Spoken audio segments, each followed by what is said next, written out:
We were very satisfied with pretty much everything about the project, and everything was on schedule. The time it took to do the job was very much timely. The fellows worked actually maybe quite quickly because it was rain threatening. So they got all the new units in on the outside first and then finished the work inside, by which time it actually was raining. So the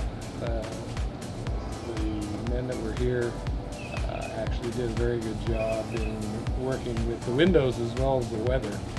So we were quite pleased with that. Basically, initially from some advertising, and then after an in-face discussion with the Paradise salesperson, we talked about everything, the kind of windows we could get, and of course prices, and it all ended up being in the ballpark that I sort of expected it to be, and as a result we decided right from that in-face sales meeting that we'd go ahead and do the job.